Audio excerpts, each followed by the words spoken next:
After taking a stranger to the hospital, a cop finds himself trapped among the staff by a bizarre hooded cult. With strange happenings all around, it's only a matter of time before darkness wins out as the cult summons their dark lords in the 2016 Canadian monster movie, The Void. I'm Connor Eyzaguirre. And I'm Colton Jenkins. And this is Filmgazm.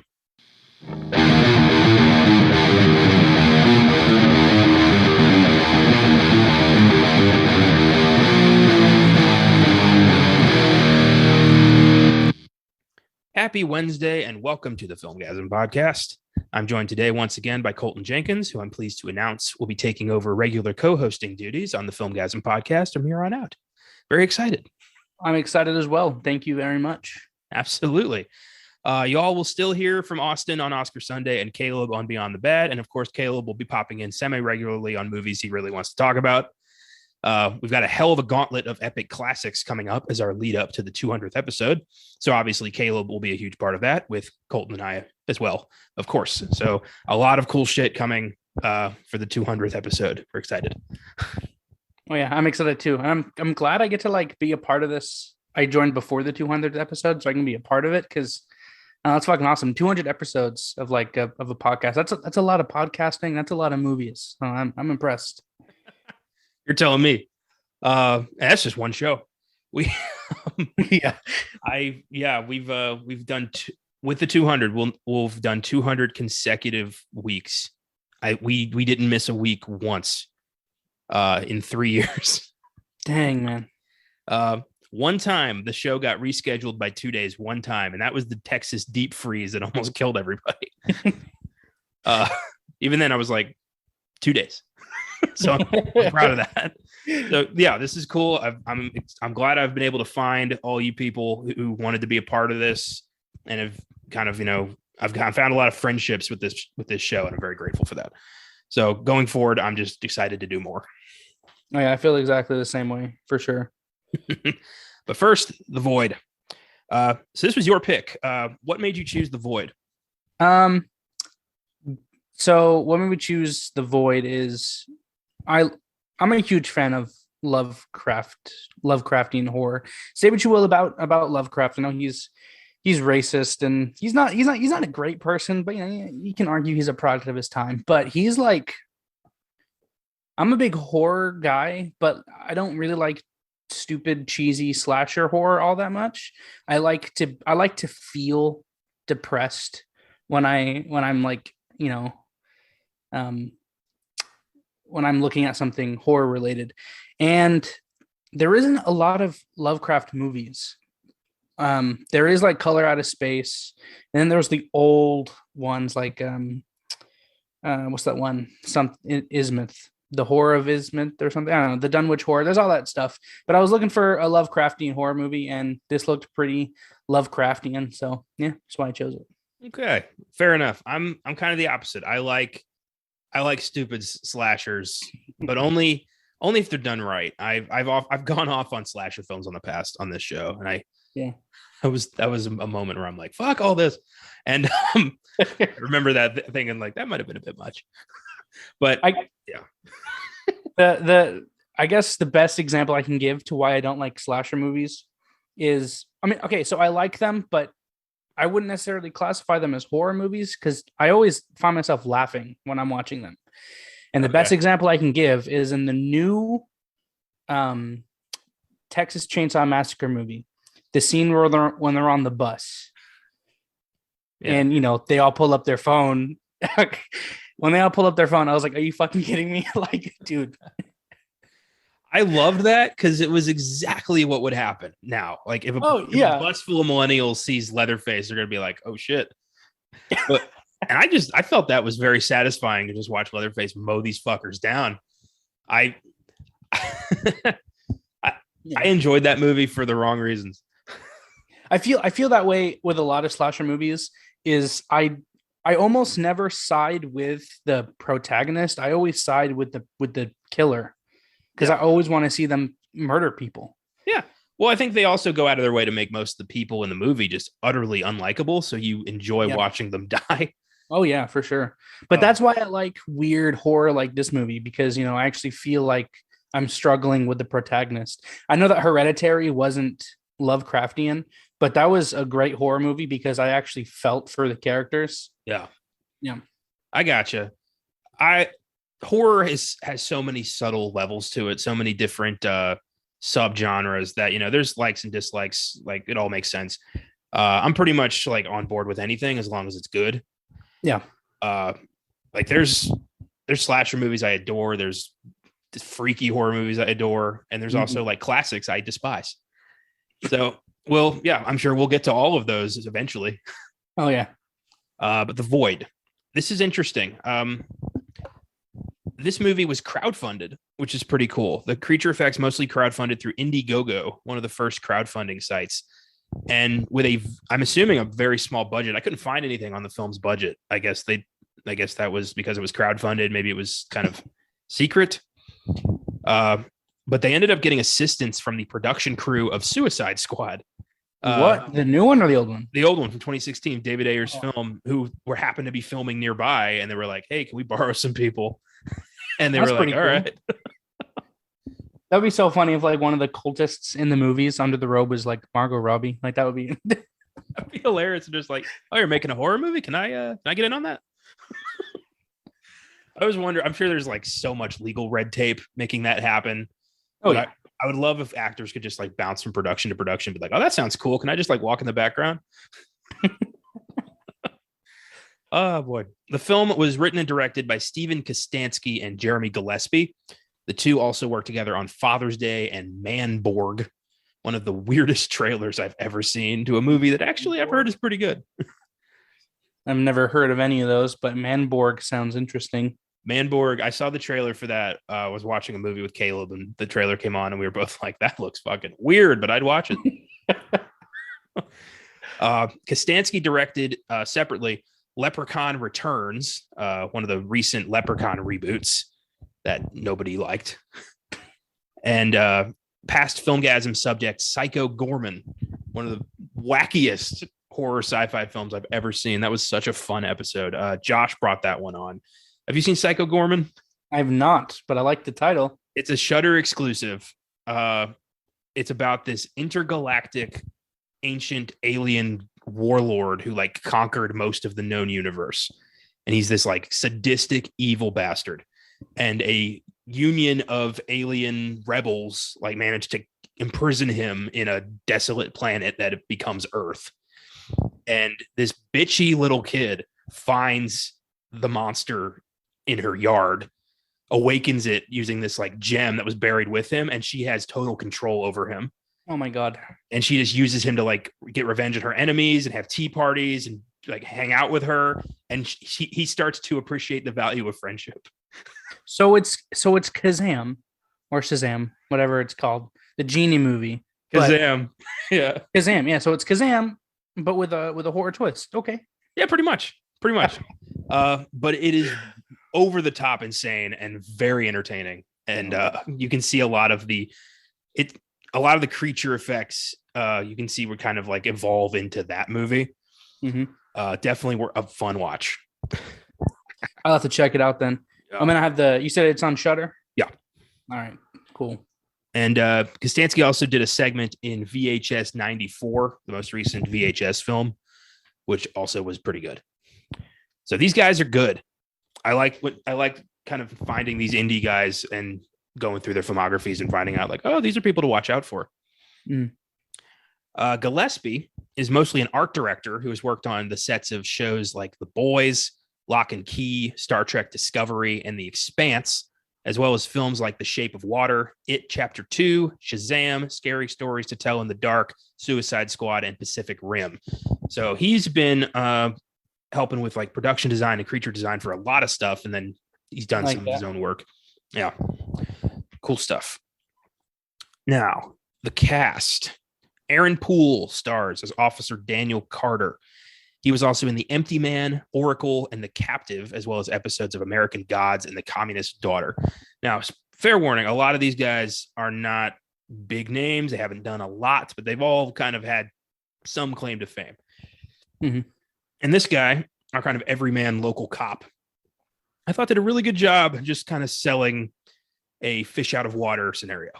Yeah, so Another thing I don't like about most horror movies is I don't like, and the reason I like a lot of indie horror games is I don't really like the big macho protagonist in horror movies because, again, that's why I feel like I like Lovecraft horror a lot more because it's supposed to give a feeling of dread and hopelessness.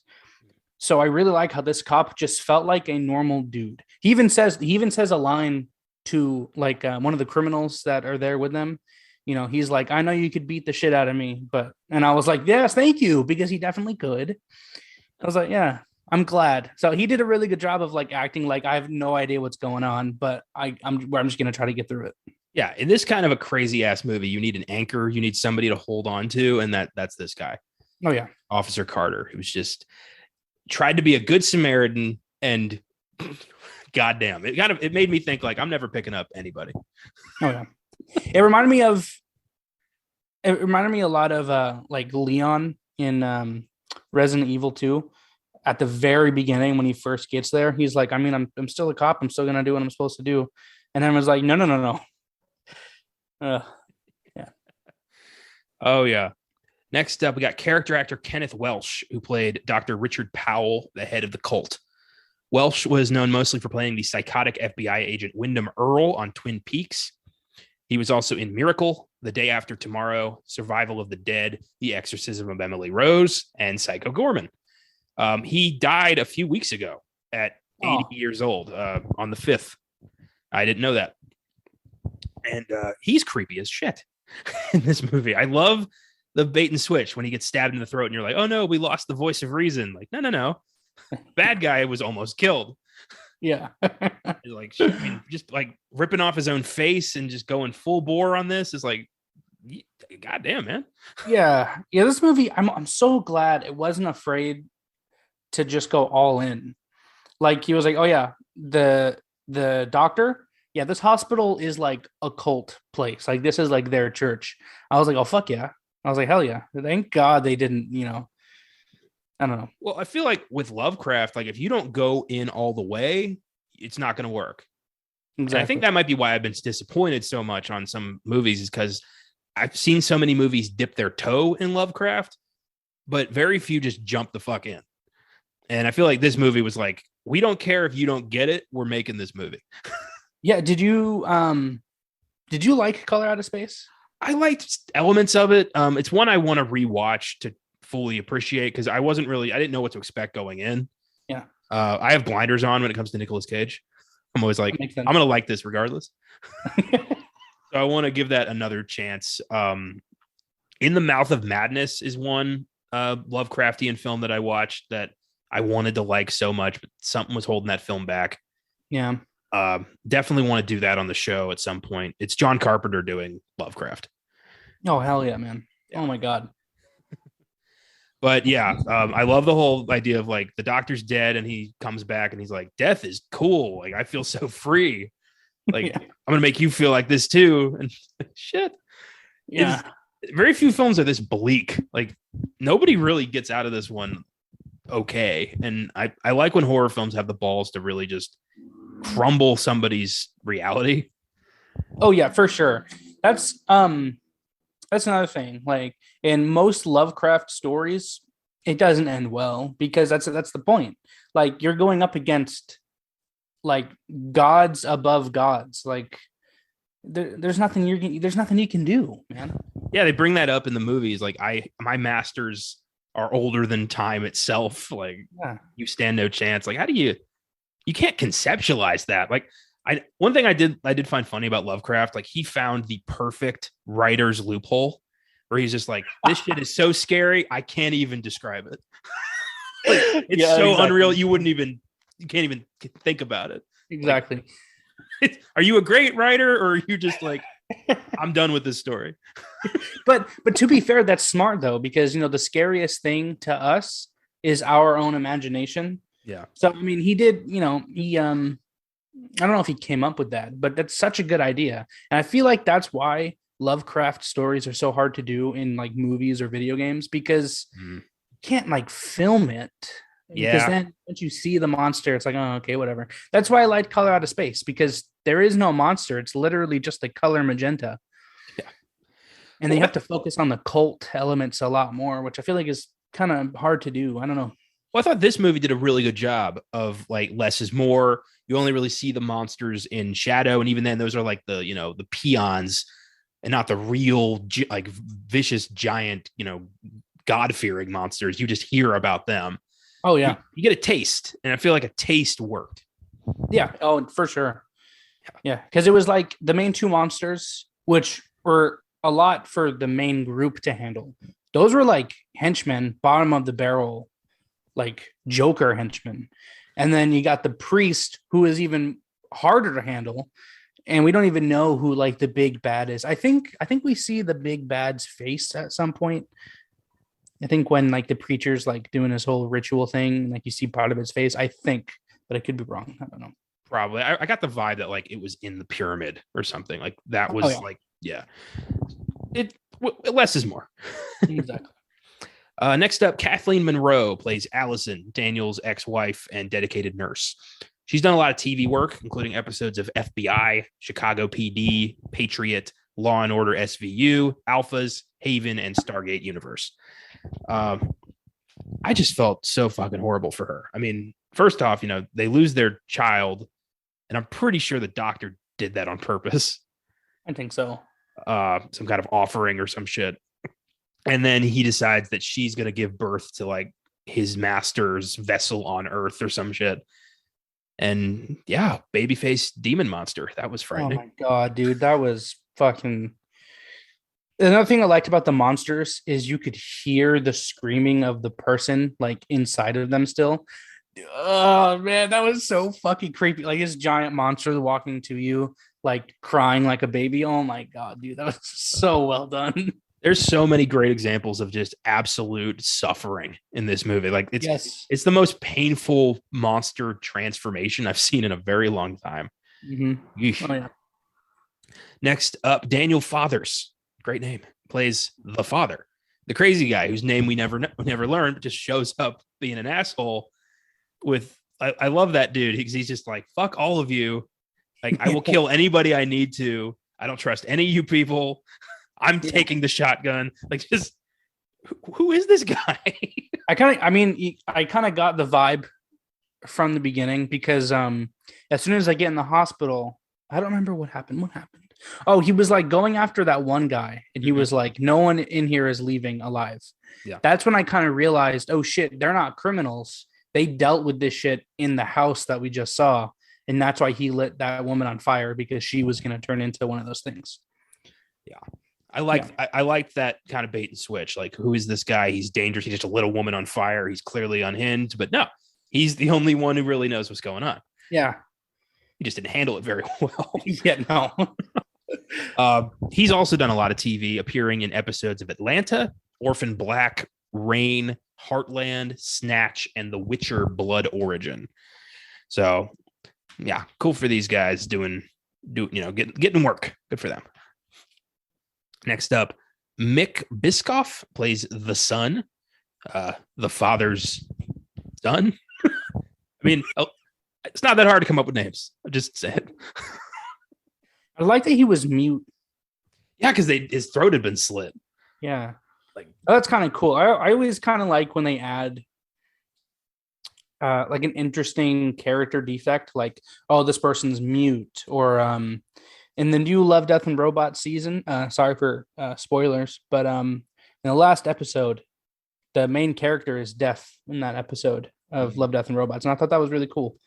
Same with like A Quiet Place, with the little girl being deaf. That's like a main focal point. I don't know. I like character defects. Yeah, I think it brings a little humanity, a little, we're all flawed, and to see those flaws on camera makes you feel a little bit of realism in here. And that can hurt. Yeah. And I just love this kid, like no lines, but very much, very good acting with his eyes and his body language, and just like showing his loyalty with just the way he stands by certain people. I liked that a lot. Oh yeah, for sure. Yeah.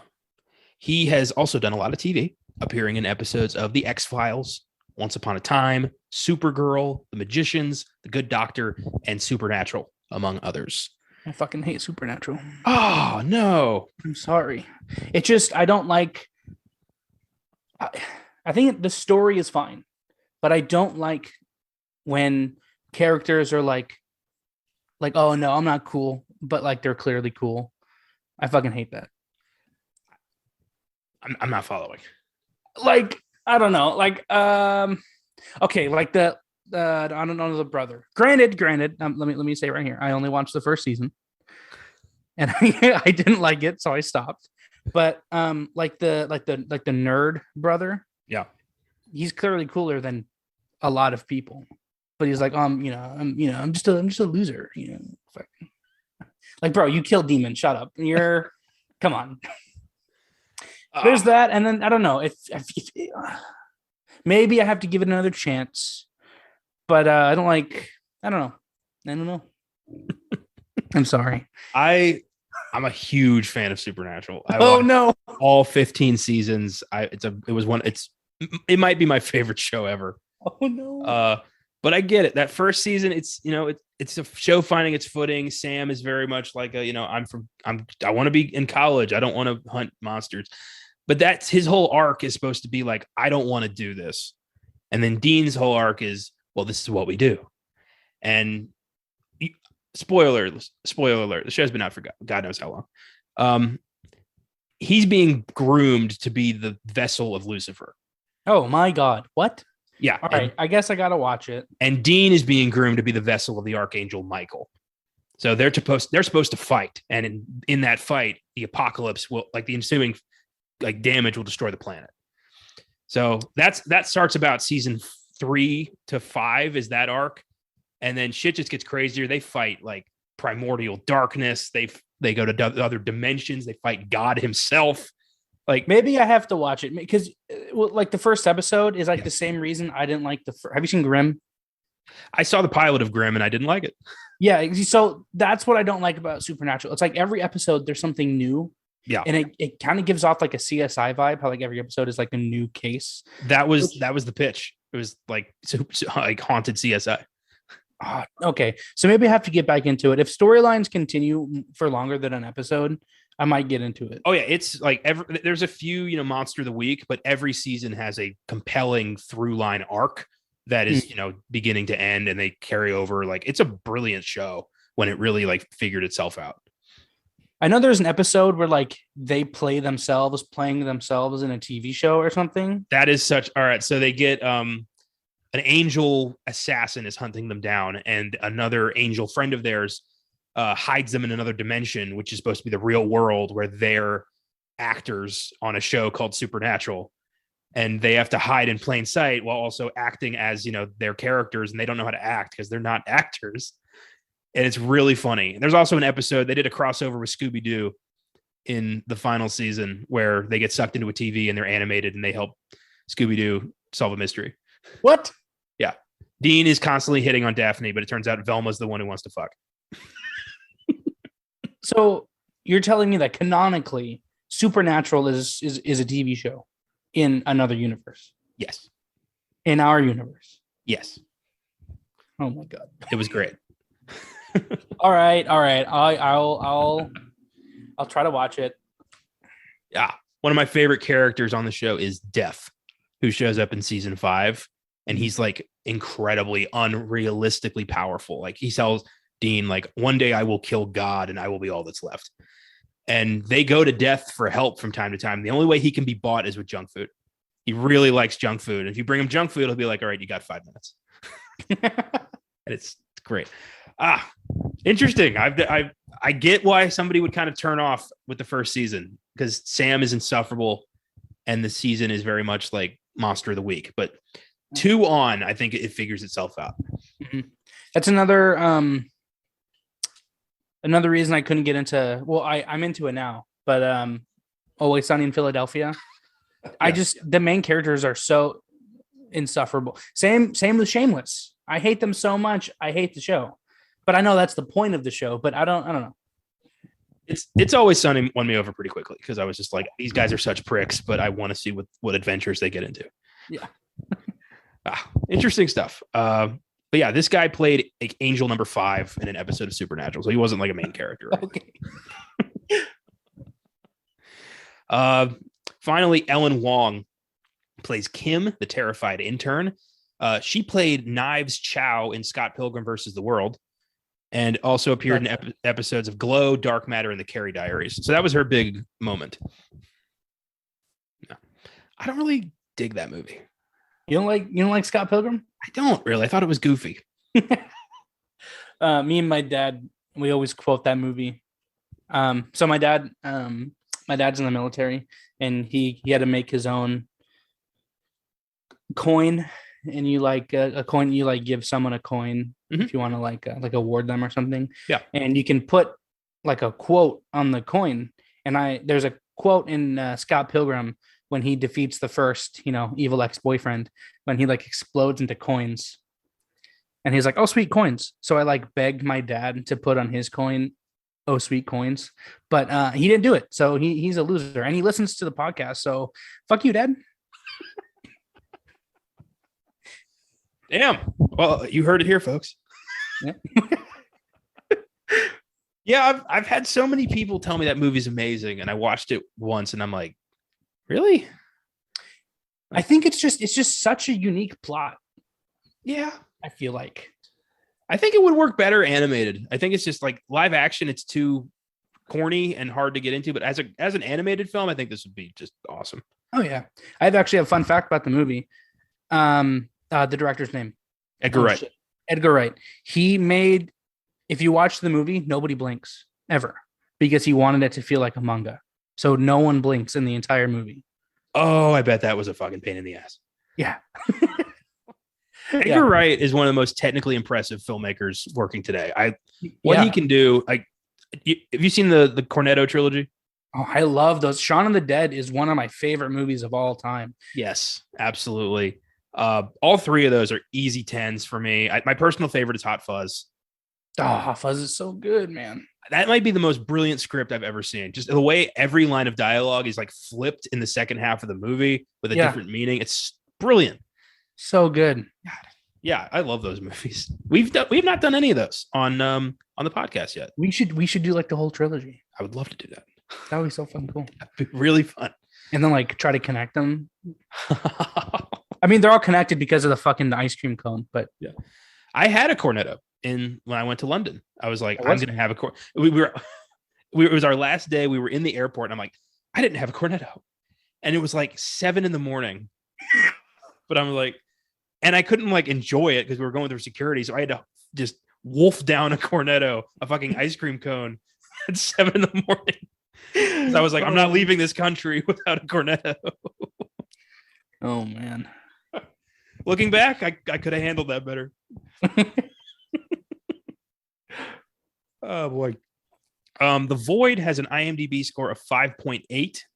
Not great, but a Rotten Tomato score of 78%. So pretty good.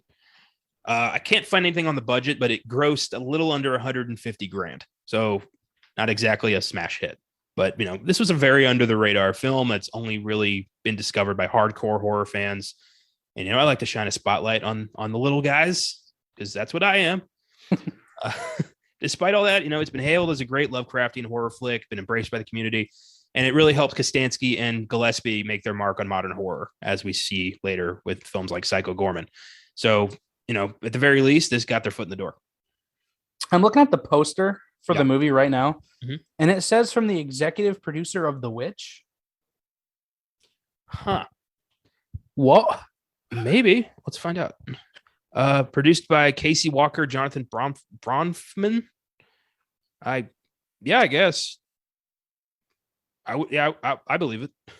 Interesting. The Witch is phenomenal. So I love The Witch. That movie freaked me out. Yeah, and it was a different kind of horror. It was because you never see the demon. You see the witch for like 5 seconds, and she's grinding up a baby with a stick. But that's besides the point. Yeah, right. That's within the first 10 minutes of the movie too. Like that's a make or break moment where you're like, are you going to watch the rest of this, or like what are we going to do? Yeah, the movie made me feel so uncomfortable. Yeah. So uncomfortable. I had nightmares from the trailer. Like when I saw the trailer for the first time, I was like, that looks wrong. Like, I'm not supposed to feel like this. No, man. I know we talked about this the other day, but I just want to say here. Yeah. Robert Eggers is a fucking genius. Yeah. Oh my god, I haven't seen The Northman yet, but oh my god. Well, unfortunately, the reception, like fans have liked it, but it bombed at the box office, and he's been very disillusioned. He said he's done some restructuring of his own. He's like gonna shelve some ideas. Like he's No, dude. feeling pretty hurt.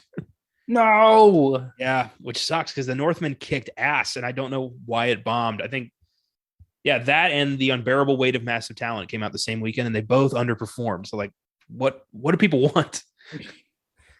Oh my god. Yeah. Have you heard the theory about the witch that there is no monster at all, that the rot in their corn is driving them insane? No, but that's interesting. Yeah, like there's a fungus growing on their corn that's like known for hallucinogenic properties. And like if they've been eating that, there could be, a witch, the goat could talk, anything could fucking happen. So of course they're going to take that as like God has cursed us. So, yeah, it's a whole new experience. That is really interesting. Yeah, cool stuff. Yeah, it's a great movie. That was a very early on episode of the show, but I'm always down to redo some of the early ones. Yeah. With that, let's discuss The Void.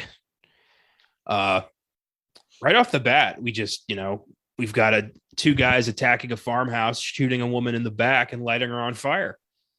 And nothing about the movie. If like you're just like, oh, that happened, and some guy got away, and they're like, we got to get him. Yeah. I always like when movies have the balls to open with something like that, with a woman getting burned alive. And I like how a lot of movies. So there's another movie, no, what you call, not The Ritual, Apostle on Netflix, where it has a scene of a kid and his head is getting drilled into. And I love when horror movies don't pull the camera away, because if you're going to make a horror movie, make a fucking horror movie. Like if you want people to feel scared, show it. So I'm glad they showed a woman getting burned alive. I agree with you in principle, but there's some things I'd rather not see. Oh yeah. I mean, obviously, there's a barrier, But yeah. Like there's a scene in The Sadness that if they'd put in I don't know how physically you could do this without making a snuff film. So I'm glad they didn't show it. It's just heavily implied. I understand what you're. Yeah. But it's like, it's pretty obvious what's going down. And you're like, fuck, this is, what am I, balls deep in now? Yeah. Like shit, man. It was a good movie. But yeah, we then meet this cop who's like, there's some drunk guy here. He's like, I'm gonna go get him. And he's covered in blood, and they're like, I gotta take him to the hospital. And they're like, well, they're moving the hospital. He's like, shit, I guess my hands are tied. And from there, I'm like, this is reminding me of something. And I suddenly started thinking of John Carpenter's film Assault on Precinct 13, which I've not seen that.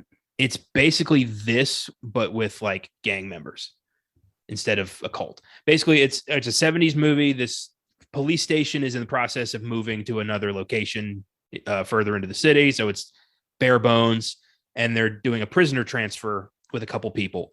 And this guy runs into the police station claiming that his daughter had been murdered and he killed one of the gang guys who did it. And now this giant ass street gang is after him. Oh my God. The cops protect him, but this huge street gang starts attacking the police station. And so they break out the prisoners, give them guns, and the prisoners and the cops have to fight off this street gang. It is one of the most badass movies ever made. Dang, I'm gonna have to watch that. I also have to watch. I know it's not the same at all, but that just reminded me. I have to watch The Raid. I've never seen any of the Raid films. Oh, those movies kick ass. But I heard like they have some of the best fight scenes in any movie ever made. Oh yeah, there's only two of the Raid films, but there should be more. But yeah, this is Assault on Precinct 13 meets The Thing, basically. Yeah. It's awesome. So we go to the hospital, and there's all these, various characters. You've got Kim, the pissed off intern who would rather be anywhere else. I feel that.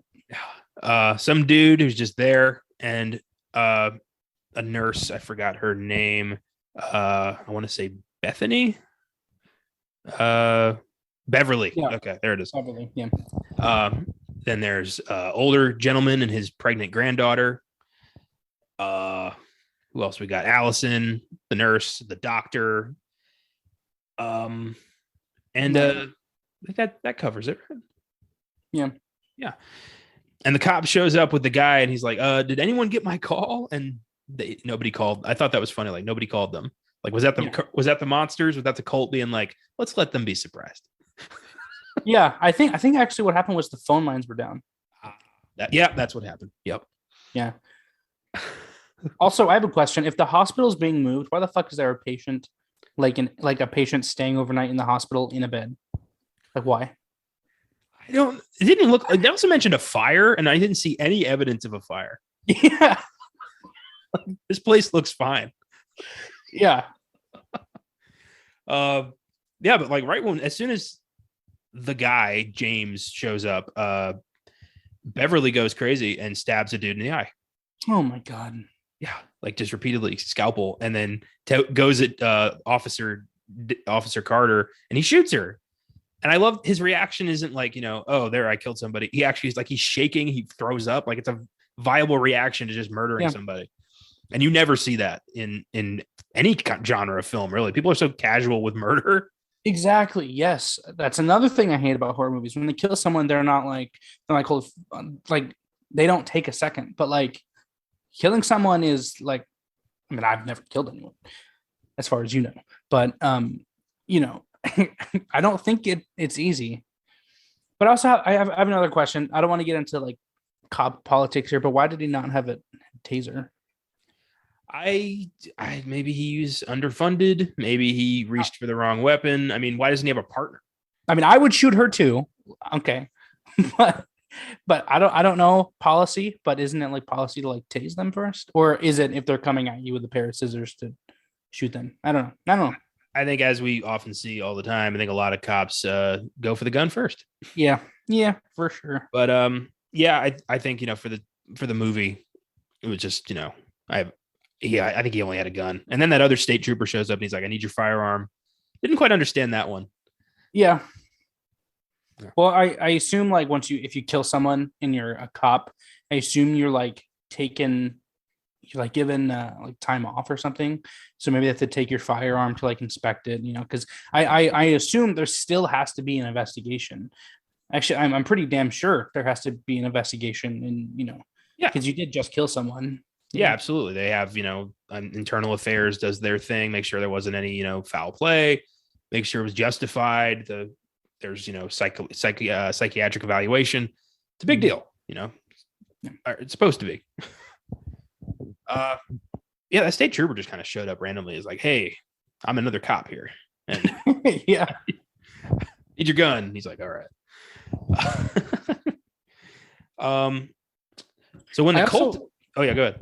I also kind of like how they made because obviously it takes place in a small town, and they made that very clear because everybody knew everyone in the hospital already, which I liked because they didn't have to like when people start dying, when people are sad, it's justified because like okay, they know each other. Yeah. Which I liked. Well, it also, made that Daniel and Allison's, relationship that made sense that they would have that. Like, this wasn't just oh shit, my ex-wife's here. It was like he knew going to that hospital, he'd have to confront that. Yeah.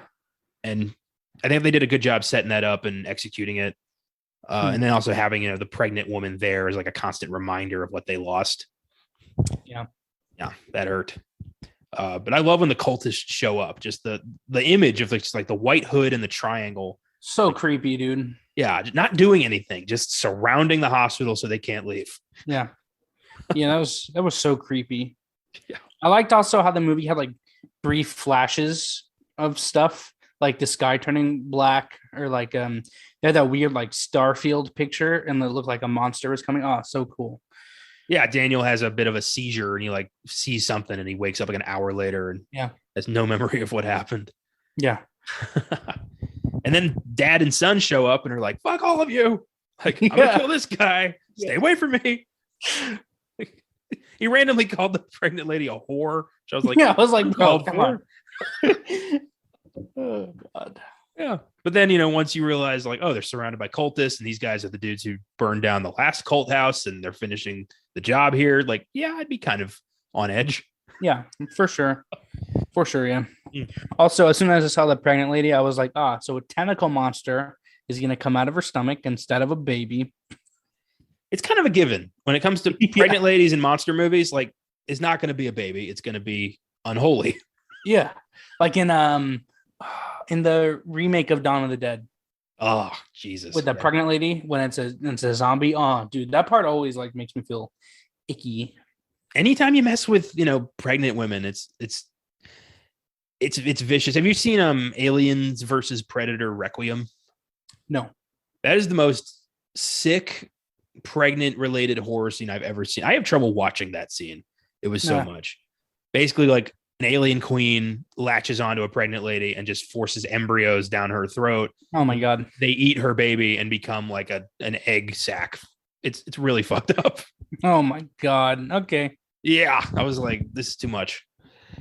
Terrible movie though.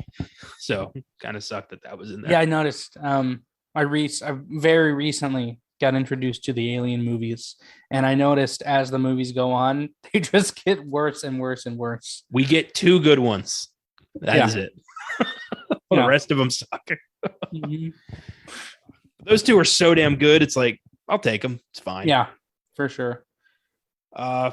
Beverly, her body starts to turn into some weird squid thing. That was unnerving. Just panning over to her corpse. There's like tendrils coming out of her mouth. I'm like, what the fuck? Yeah, man, that was so creepy. I can hear the guy screaming, and then everyone goes in the room, and he's like, shoot it.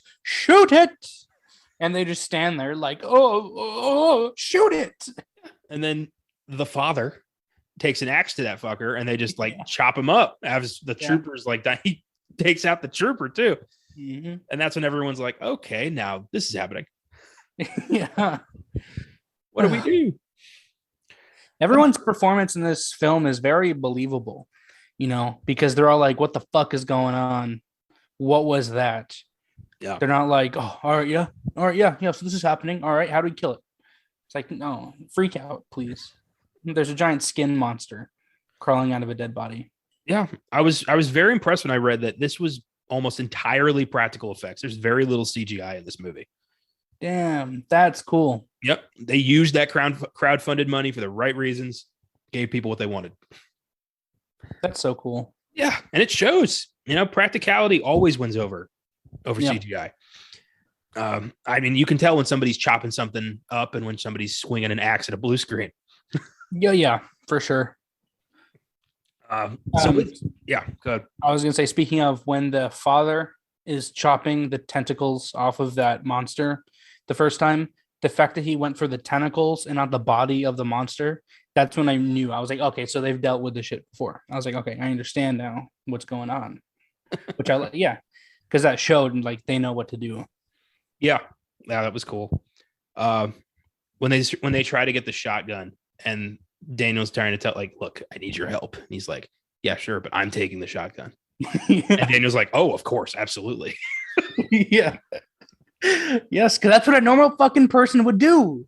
Yeah. If a man that you just, if I saw someone chop the tentacles off of a demon and he says, hey, I'm taking the shotgun. Absolutely, sir. No problem. Take it, please. By all means. Well, I saw that more as like, Daniel's like, this guy's out of his fucking mind and I will lie to him to get that shotgun. Oh, okay. Because that's what happens. He's like, I'm keeping the gun. Oh, yeah. That's right. I remember. Yeah.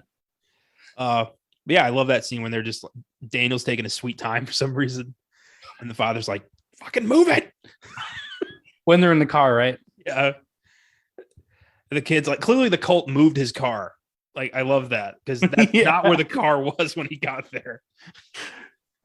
Which, how did they move his car? I don't know. Cthulhu said, like, let there be strength, and they got to push the car 40 feet. I don't know. Oh my God. When they get to be a Cthulhu movie, it's not hard to do because everyone knows what Cthulhu looks like. Just make that the end of the movie, the awakening of Cthulhu. Let it be the end of the movie, and then make the whole movie just about the cult because the cult themselves, they're creepy as hell. Yeah, I'm surprised, that hasn't happened yet. I've seen Cthulhu in various medias, most of the time getting parodied, but a couple times it's been serious. Like there's a Justice League episode where Aquaman, Hawkgirl, Dr. Fate, and Solomon Grundy team up to take down the old ones, and they're being led by, they called him Icthultu because I guess it was like some copyright thing. Oh. It's a giant face with squid things, like it's Cthulhu. Oh, like, so that was like in recent memory, like that's the last time I saw something like that. But that was cool. They could make it work. I wonder if is Lovecraft's work in the public domain at this point? I would assume so. I mean, there's board games. There's a video game that's absolute shit. I would assume so. Enough time has passed, I'm sure. Yeah, I'm gonna look into that. I know Del Toro has been trying to get a Lovecraft movie off the ground for decades, and we're gonna talk a bit about that down the road when we do Filmgazm Facts, because these guys kind of heard that and we're like, oh well, we'll do it. Which kind of shitty. Yeah. When they get back, the junkie dude wakes up, takes Allison hostage, and then stabs the doctor in the throat. After Daniel got stabbed pretty hard outside, and then like was stitched up a little bit, and he was fine. Yeah, which was kind of nuts. Like he was really bleeding out. He really was. Yeah. Like somehow they stitched that up without taking his shirt off, which was kind of impressive. Yeah. Another thing I like. So, I'm in the medical field right now, and in that scene where the dude's like bleeding out, and before I had my current job, anytime something like this happened, where like someone was bleeding and someone would be like, "Hey, go run and grab this," and that person just stands there like, I will have to say, it's pretty fucking accurate because there's like training I've had to do where they simulate a certain situation, and there have been times where I just completely freeze and I'm like, I have no fucking idea what to do. So in that scene right there where Knives Chow is standing there and they're like, go grab the I need this and this, and she just stands there, it's pretty accurate. So I'm glad they did that, because that would be pretty scary to see a dude bleeding out in front of you. Yeah, I imagine there's shock is real. Human error really is real. Like when you see something like that, you're gonna freeze and forget everything you've been told. I get that. Another thing. So at the very beginning of the movie, where she's sitting there with the patient, and she takes his fruit cup, and she's like, "Oh, I like this since you're not gonna eat it." Fucking disgusting. I would never. I know they know each other, but I would never eat anything that comes out of a patient's room because that is disgusting. I don't know what it is. I know, like it was sealed. I mean, that's true. I don't know. I guess I'm biased because of where I work. I know people there are pretty grody, so I don't know. Yeah, I haven't spent a lot of time in hospitals, thankfully. Like I don't know anyone who like had a baby. No one's died in my family, so I'm not really in hospitals ever. So I don't have anything. Last time I was in a hospital was when my cousin Ryan like drank an entire fucking bottle of whiskey and went fucking crazy. But that's not for here. I'll tell you that story when we're done. It's fucking wild. Okay. So when the doctor gets stabbed in the throat, I'm like, oh shit, we just lost the doctor. And then I was kind of bummed out because I liked the doctor. I did too. And then his body just disappears, and we're like, what? So what I thought originally was happening was I thought that they were making a giant gross monster in the hospital using all the dead bodies. But oh boy, was I wrong. Yeah, much worse, sinister thing was happening. Doctors experimenting with Lovecraftian magic and random death. That's how you make baby face monsters. One thing that irritated me about like Kim was she was completely useless. Yeah, dude. Oh my God. I mean, there's shock and then there's not paying attention to anything. Yeah. When she has to do the C-section, I'm like, if she puts a knife in that lady's not getting up. Yeah, dude. No. I'm pretty sure she was going to cut the wrong way too. In the picture in the book, it showed the cut going one way, and she was about to cut the other way. Like, dude, she's so incompetent. Like, what are you doing? God, I'd hate to be, on the receiving end of an intern holding the knife the wrong way. Oh my God, no. Just with the book, like the how-to book open. Yeah. I get it's dire straits, but I'd let Grandpa do it first. Exactly. He's probably skinned a deer a couple times. Close enough. Have you seen Lost? I love Lost. Okay, so in the first episode, even when Kate is stitching Jack up, even then I'm like, I wouldn't trust her. Like, she doesn't know what she's doing. I know it's just stitching, but like, dude, I wouldn't trust anyone with that, let alone delivering a baby. Well, if I'm in a plane crash and I wake up and my back is sliced open and I can't reach it, I'm gonna Yeah. be like, hey, you, first person I see, stitch me up. Yeah. The medical issues in Lost always made me laugh. Like, just when they were trying to give a blood transfusion to Boone with like a sea urchin needle, and Oh my God. yeah, and it was just like, it's not even taken. He's crushed. He's not a blood. I don't know. It went pretty smoothly for like banana leaves. Would you consider Lost to be at least somewhat Lovecraftian? Maybe towards the end. Yeah. When it started going into the whole good versus evil, primordial darkness thing, I can see it going in that direction. Yeah. Yeah. The smoke monster definitely has elements of a Lovecraftian beast. Oh, yeah. Yeah. I think most people would catalog Lost as a disappointment. Yeah, man, the ending was so disappointing. I was like, oh, they were all dead the whole time. I was like, come on. I was just like, at that point, I'm like, any explanation you're going to give me is not going to cut it. So let's just take what I can get. And I liked the whole good versus evil thing. I thought the cork was a bit on the nose for a metaphor. Yeah. But overall, I was like, I wasn't bored. I enjoyed it. Yeah. I've rewatched it a few times. It's a fun show. I played the video game. There's a video game? Yeah, it didn't sell well at all. It came out around season 3. It was called Lost Via Domus. And like half the cast did the voice. The rest of them are very much like not the cast, which is hilarious.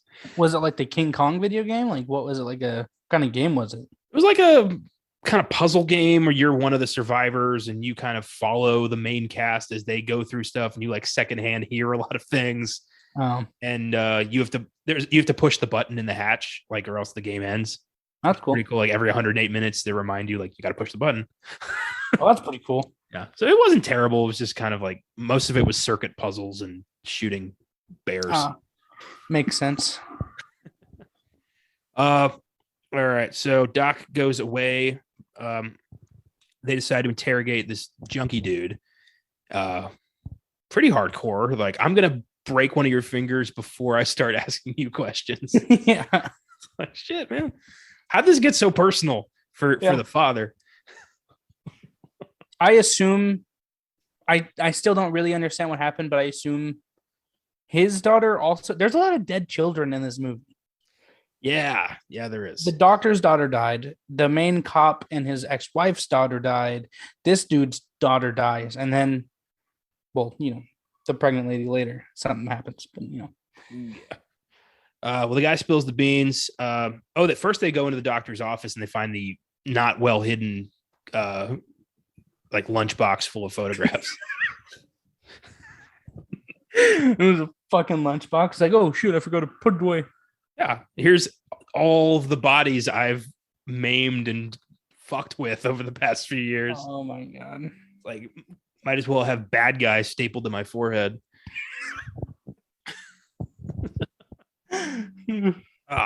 So they tell the guy, like, I love the guy's like, the doctor, he's the bad guy. And they're like, yeah, we fucking know.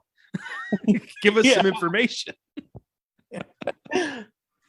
Oh boy. He's like, I did you a favor. I stabbed him. And they're like, well, he's not dead anymore. Like, he's like, what the fuck are you talking about? You can't drop that bombshell and walk away. Yeah.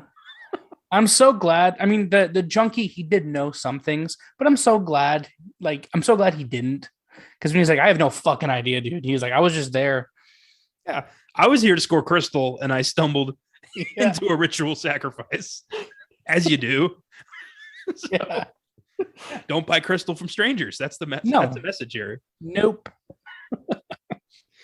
So they decide we're gonna go find the doctor, and you're coming with us, Junkie James.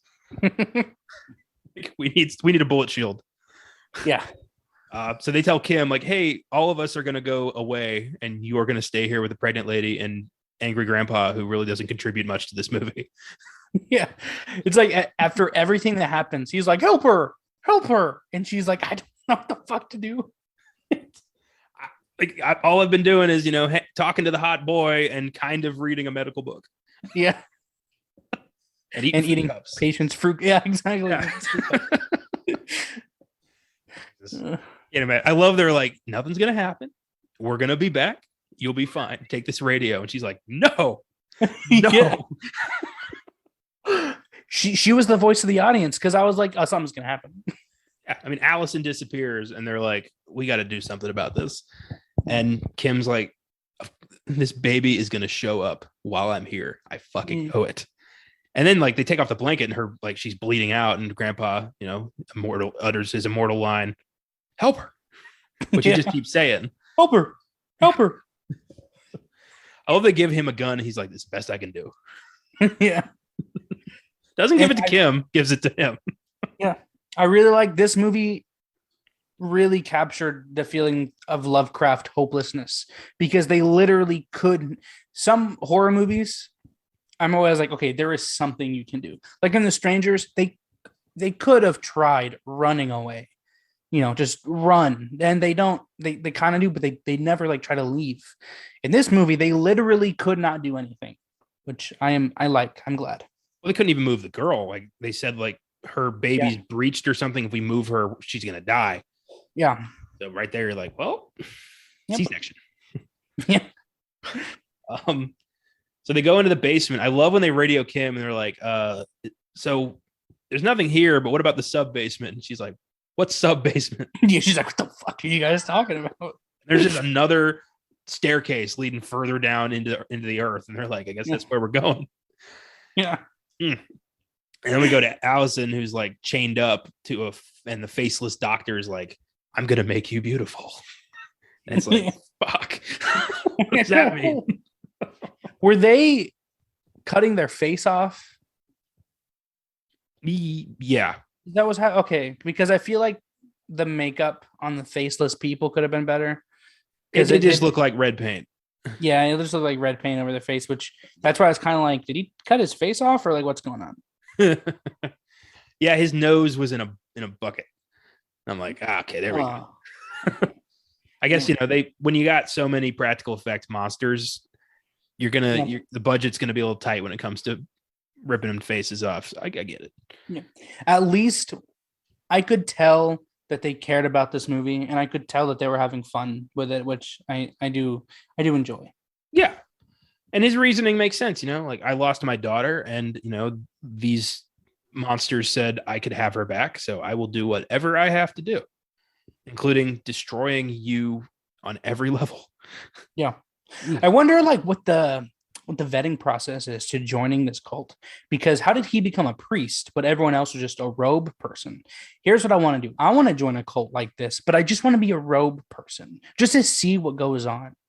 And and I have no fear of anything happening to me because I'm just in the background.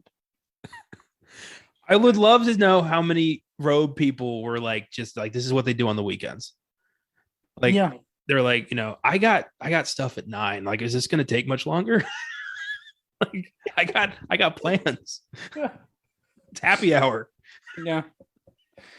Say, hey, you want to come over for game night? I can't. I got something. What is it?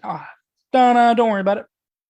I'm just going to go, wear a robe for a couple hours. I want to know what they're thinking under the robes too. Like whenever they're standing there looking creepy, are they like thinking creepy shit? Or are they like, oh man, I bet it looks so creepy right now? Like I wonder how many of them had this like mundane, like, I gotta talk to Karen on Tuesday. She didn't file those reports correctly. I don't want to deal with that shit. Just mundane bullshit going on in their head. He's like, shit, did I leave the water running? Oh fuck, dude. You just see one guy like casually like kind of back up into the woods and like get to his car. He's like, I left the fucking stove on. What if their robes weren't ready at the dry cleaner? You know, One guy has a pink one. Red socks got in the laundry, and he's like, "I'm sorry. I know it's fucking with the feng shui here. This is all I got." it's fine. I got an extra in my trunk. You can have. It's like, but it's too short. You'll be able to see my socks. Do you want to be pink or do you want to be white? Which one do you want to be? Okay. Reminds me of that the scene in Django Unchained with the clan being like, "I can't see out of these fucking holes." Yeah. We need more scenes like that, humanizing groups of like large groups of monstrous people. I think it adds some nice levity to it. Yeah, it does. There's a book series. I think we've talked about it. Have you read Discworld? No, but yeah, you did tell me about that. I've heard of it. For those who don't know, Discworld is a very long series of books. They're just connected. You don't have to read them in any certain order at all. But it's about a flat disk planet that sits on the back of 4 giant elephants that's standing on the back of a giant turtle floating through space. And it's just about the people that live on this planet.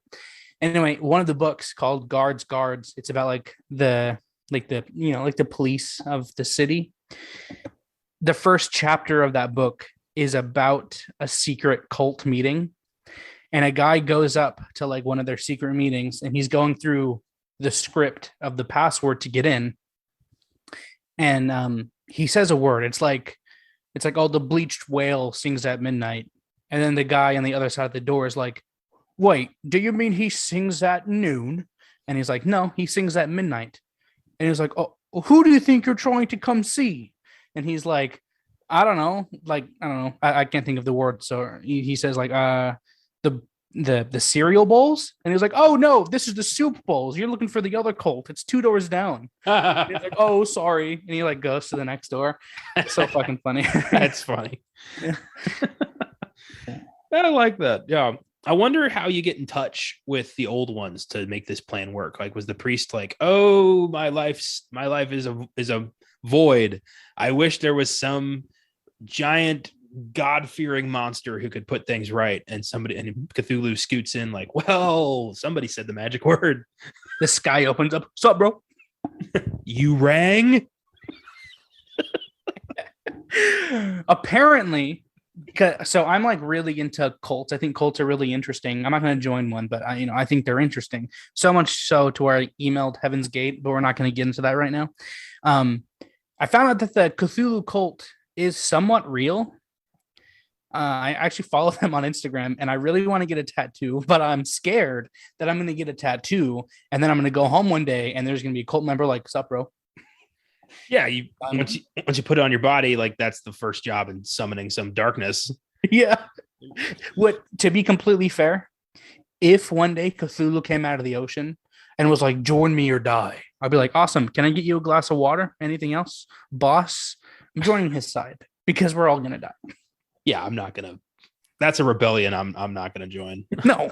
I don't want to be, I don't want to suffer his wrath because it's going to be weird and it's going to be freaky. Yeah. No. Oh, that's funny. Yeah, I like cults too. I'm always fascinated by the crazy shit people just believe at face value. Yeah. I'm more impressed by the people who can just constantly be like, God told me that I get to fuck all your wives. Dude, oh my God, I know. And everyone's like, well, where do we present? There's no dissension. It's like, well, okay, that makes sense. Why would he lie about that? There's so many. Religion to me is weird. Yeah. Just say, oh, well, I'm not allowed to be gay. Okay, but like, why? Why do they care? Why is this book sacred law, but this book is bullshit? Exactly. That's why I want to start a cult, to show people how easy it is. It would be, I feel like I'm a good person. Or at least I try to be a good person. But if I get a taste of that power, oh yeah, I will go full fucking leader. I know I will. Yeah. I'll have a Jonestown in 2 years tops. Oh my God. Jesus Christ. Have you ever seen the movie The Sacrament? I've not. We did it on the show a few months ago. It's a found footage movie about this this reporter whose sister joined a cult in South America and reached out for an interview with the leader. And so this guy goes to South America to talk to the leader, and it's straight up Jonestown. Oh, and shit. like it's so cool to see, like, everyone's brainwashed and everyone's like, he's the best, he's the, the great leader, and then some people are like whispering that you need to get the fuck out of here. And like it's oh my god, where it ends up is absolutely bonkers. It's like a really good movie. I think the best cult movie I've seen is called The Endless. My friend, he told me to watch it because all he does is watch movies too. But so he told me, he knows that I like cults. So he was like, you got to watch this movie called The Endless.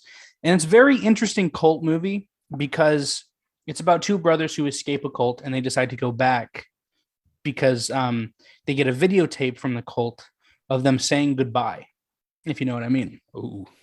And they're like, you know what? They were cool. Let's go back and say goodbye.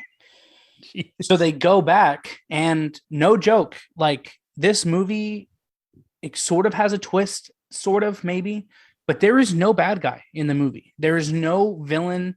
There's no evil force. You could argue that like their quote unquote God, because their God in this movie does exist, spoiler alert, is sort of evil, but it's not evil. And the cult, they make a really fucking good point. It's a really interesting movie. I don't want to spoil too much, but I will say it's a I can't say anything without spoiling the movie, but it's really cool. It's a really good cult movie. Neat. All right, I'll put that on the list. That sounds cool. I do often wonder, like, what if one of them is right? Yeah. Like, what if, like I was watching Little Nicky. I think it was Little Nicky, and like they get to hell and they're like, by the way, the Mormons were right, so everybody else, bad news. Oh my God, what was it? I recently found out, I didn't know this, but I recently found out that Mormons believe that, was it Jesus is from America or something? Yep. Dude, what the fuck? That's Jesus wild. is from America. Native Americans are actually like from the Middle East or something like that. Like it's the weirdest fucking story. And people bought it. It's one of the biggest religions in the world.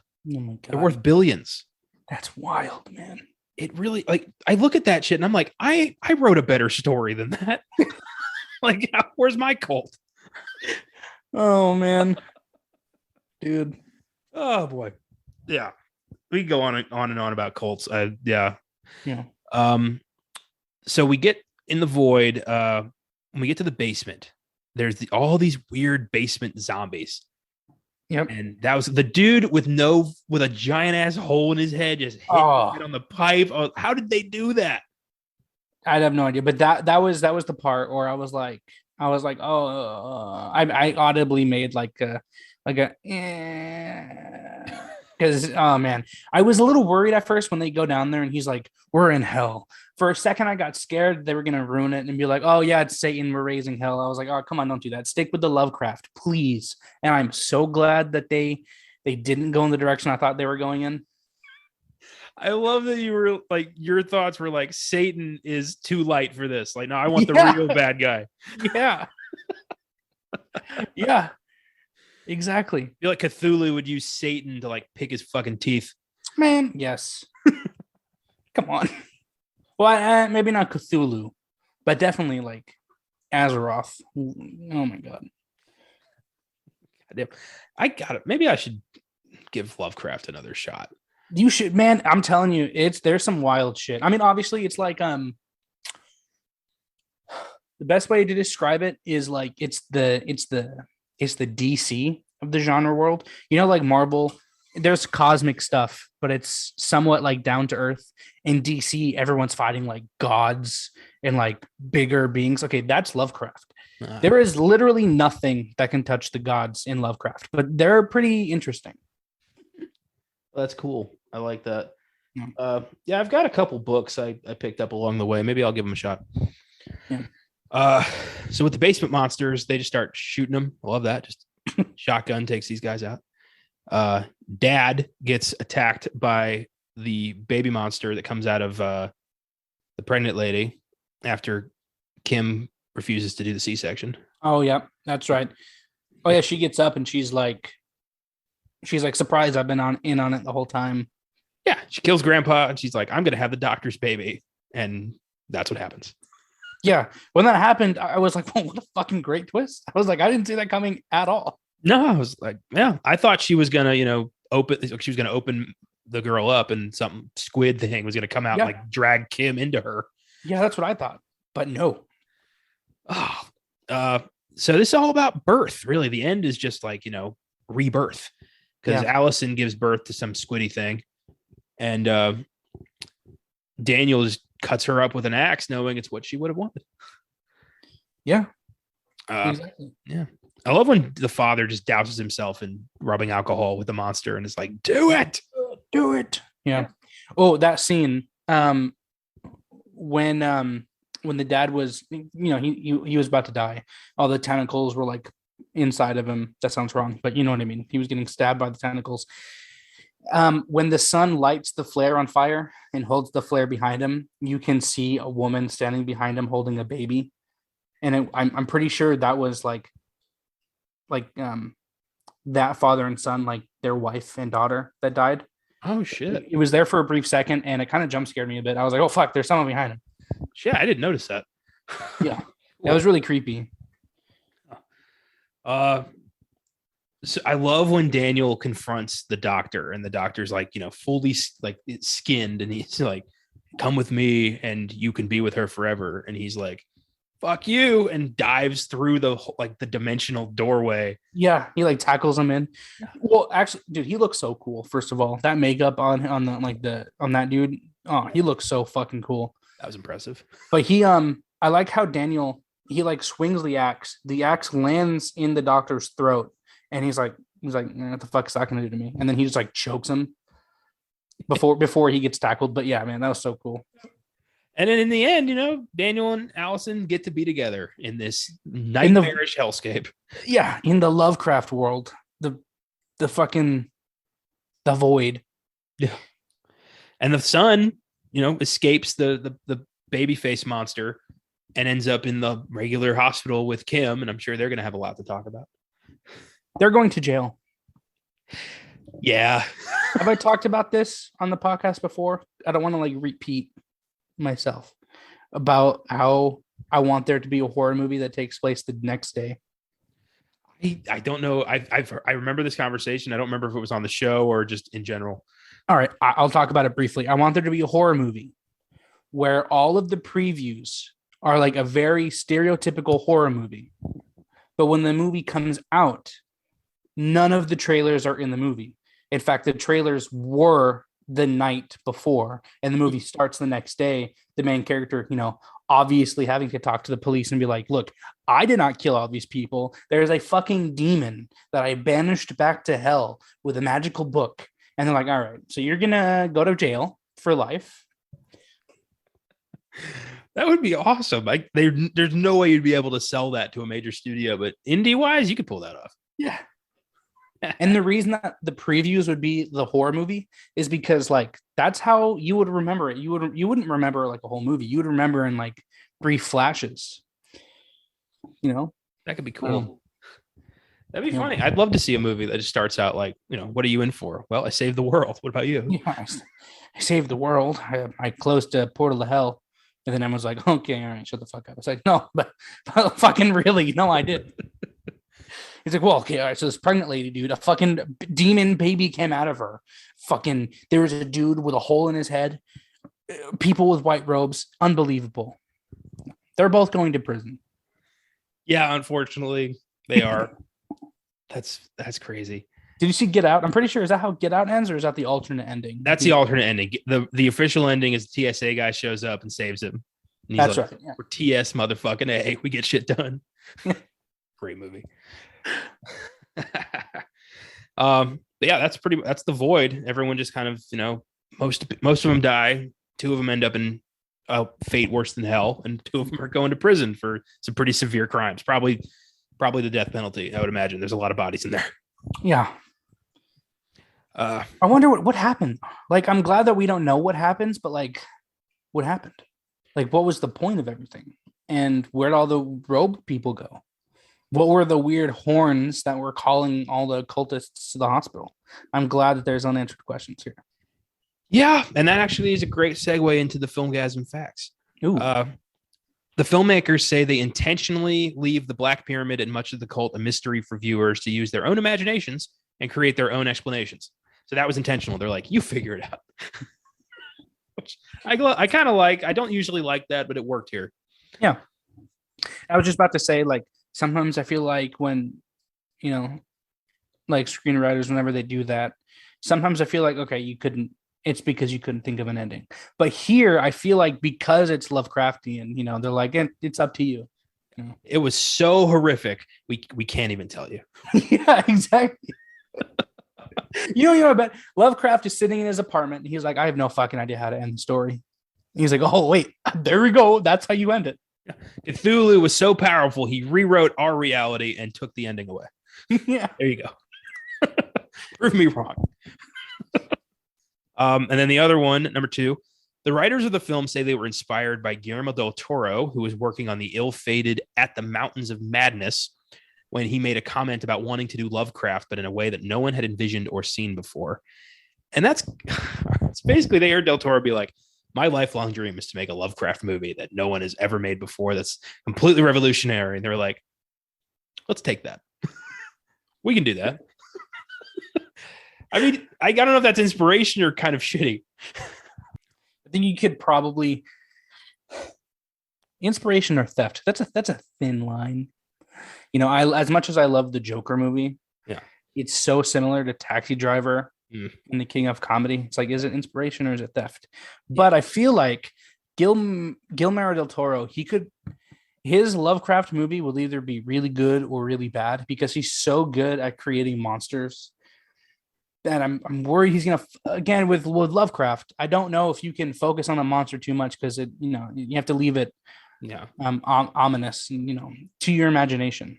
Well, I agree. But in this case, I feel like, all right, what if I'm at some convention and some like noted filmmaker says like, I want to make the greatest werewolf movie ever made, and I can't get funding for it, but I'm gonna make I have this idea. It's gonna be revolutionary, and then all of a sudden you're like, I think I can make a pretty good werewolf movie.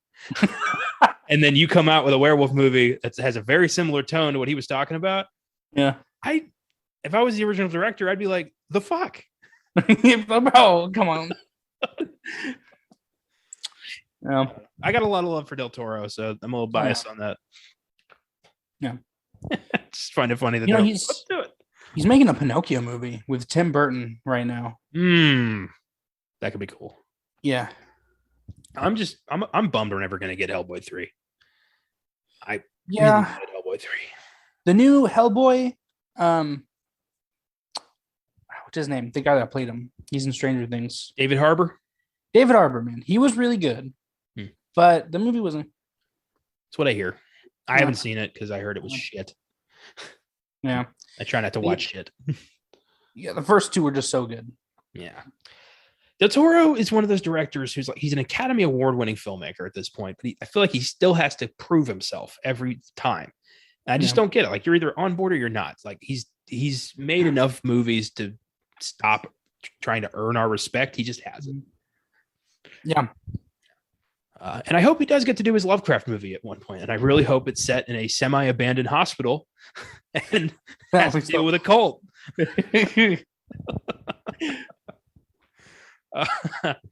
I give The Void an 8. I think it's a wildly inventive horror flick that really does justice to the Lovecraftian themes it embraces, and not bad for a crowdfunded horror movie. Good work. Yeah, I agree. I was gonna give it an 8 as well. It was really good. But you could tell it was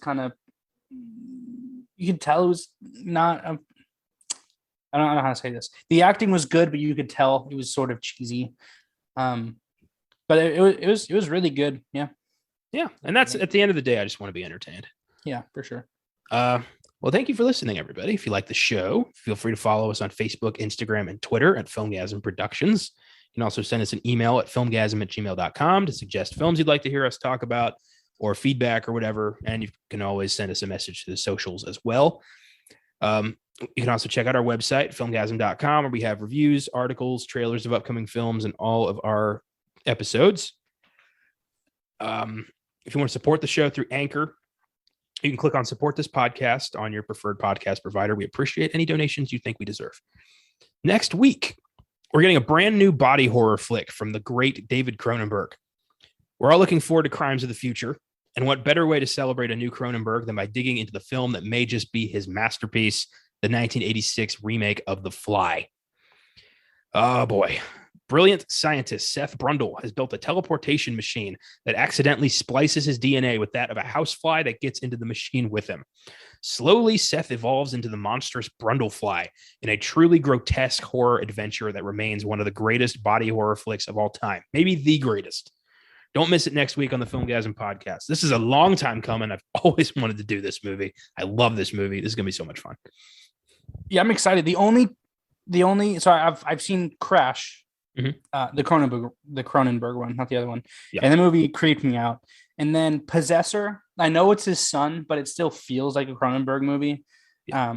And that movie, I didn't almost like stop watching, but that movie just made me feel so. It made me feel things I never thought I could feel. It was just so not depressing, but it's just like seeing through your eyes and knowing that it's being controlled by someone else is so fucking frightening. That's Cronenberg. It's in the genes because his films all deal with like, bodily decay that's out of your control and just a loss of control over your own destiny in the most grotesque of ways. All of his films deal with that. I've seen a good chunk. I've seen The Brood is fantastic. Videodrome, I don't really like that much, but I get why people have, obsessions with that movie. Scanners, like he's really good at just making unforgettable, crazy shit. So Crimes of the Future, I'm sure is going to be a blast. I can't wait. Yeah, it's going to be weird. I have no idea what it's about though. Like no matter how many times I watch the trailer, I have no fucking idea. Got something to do with like a future where like people don't have kids anymore or something. I don't remember. I don't know. I'm excited. Have you read The Metamorphosis by Kafka? I have not. Okay, it's about a guy who wakes up and he's a cockroach. That would suck. Yeah. Jesus. Yep. Yeah, I can see. Yeah, Cronenberg's probably read that. Yeah, probably. Well, we're doing The Fly next week, so check that out. Also, don't miss John Carpenter's Ghosts of Mars on Fridays Beyond the Bad, and a Best Picture showdown on The Godfather on Oscar Sunday. In the meantime, try to avoid any cults that worship the old ones and keep watching movies.